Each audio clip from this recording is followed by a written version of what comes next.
Have you ever wondered how our brain processes and regulates emotions? Today, we're diving into the fascinating world of emotional processing. Stick around to learn how different parts of your brain work together to make you feel joy, sadness, fear, and everything in between. First, let's define emotions. Emotions are complex psychological states that involve three distinct components: a subjective experience, a physiological response, and a behavioral or expressive response. They are triggered by our thoughts, experiences, and memories, influencing how we interact with the world around us.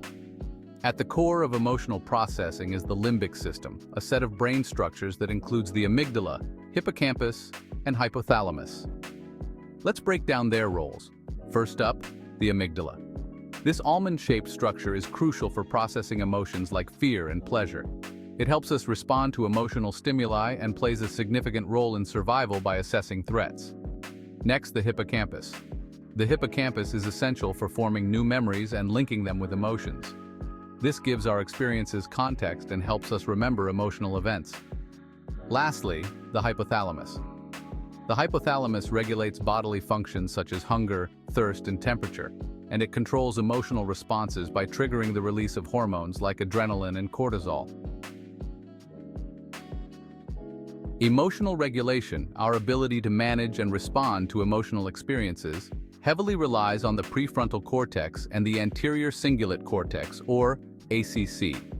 The prefrontal cortex is involved in higher-order brain functions, including decision-making and impulse control. It helps us evaluate emotional responses and choose appropriate reactions. The anterior cingulate cortex, or ACC, plays a role in emotion formation, processing, and regulation. It's also involved in learning and memory, helping us adapt our emotional responses based on past experiences. Neurotransmitters are chemical messengers that significantly impact how we feel. Serotonin, known as the feel-good neurotransmitter, serotonin regulates mood, anxiety, and happiness. Low levels are associated with depression. Dopamine, this neurotransmitter is linked to pleasure and reward. It motivates behavior by activating the brain's reward system, reinforcing actions that bring us joy. Norepinephrine, this neurotransmitter is associated with arousal and alertness. It's part of the body's fight-or-flight response, helping us react to stress and danger.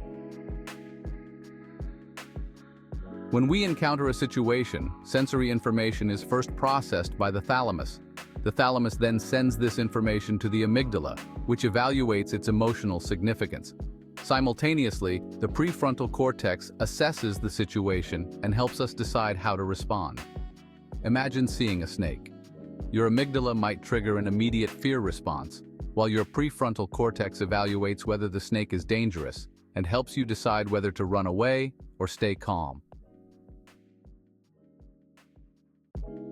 We can enhance our ability to regulate emotions through various techniques. Mindfulness. Practicing mindfulness increases awareness and acceptance of our emotional experiences, reducing their intensity. Cognitive reappraisal. This involves changing how we think about a situation to alter its emotional impact.